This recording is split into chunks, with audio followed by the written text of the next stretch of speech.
নমস্কাৰ বন্ধু বান্ধৱীসকল, পুনৰ এটা নতুন ভিডিঅ'লৈ আপোনালোক সকলোকে মই স্বাগতম জনালোঁ।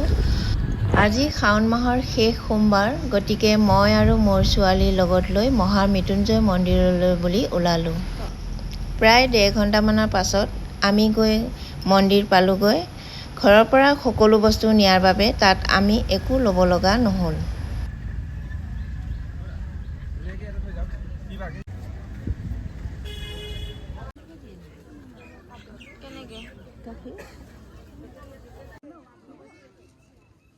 শিৱলিংগ নিদিয়ে নেকি?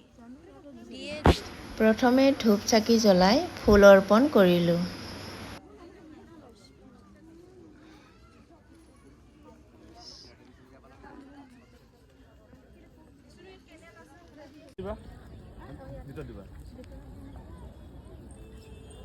এতিয়া আমি মন্দিৰৰ ভিতৰলৈ যাবলৈ লাইন ধৰিছোঁ। যিহেতু আজি শেষ সোমবাৰ, গতিকে বহুত মানুহ।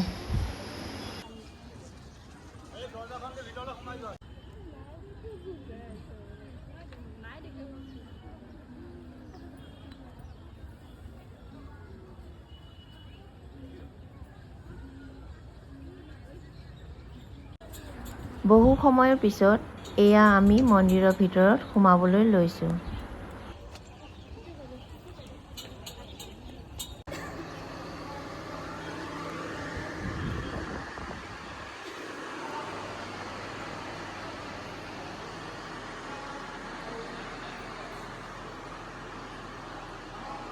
খুব ধুনীয়া পৰিৱেশ, বহুত মানুহৰ সমাগম হোৱাৰ বাবে বাহিৰত যিমান ধুনীয়া, ভিতৰতো সিমানেই ধুনীয়া লাগিছে।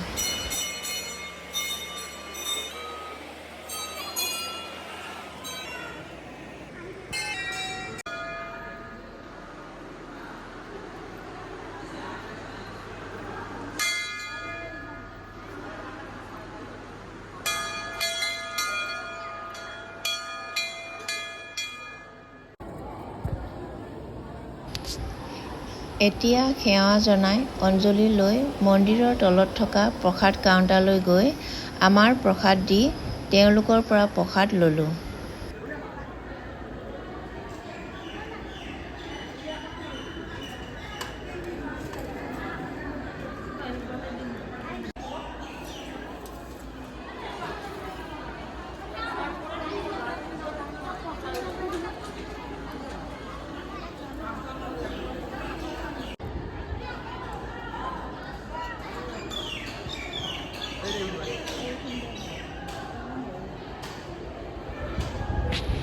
বাহিৰৰ পৰিৱেশটো ধুনীয়া লাগিল। যিহেতু মাজে মাজে বৰষুণ পৰি আছিল, সেইবাবে বেছি গৰমো লগা নাছিল। ডম্বৰু এটা আনিছিলোঁ। গছডাল দেখিহে গম পালোঁ সকলোৱে ইয়াতে বান্ধিছে আৰু তাইও তাতে বান্ধিলে।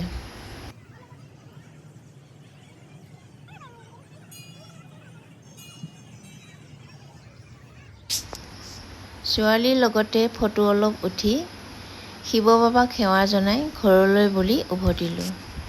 ভিডিঅ'টো সম্পূৰ্ণকৈ চোৱাৰ বাবে বহুত বহুত ধন্যবাদ। পুনৰ এটা নতুন ভিডিঅ' লৈ আকৌ আহিম। আজিলৈ আহোঁ।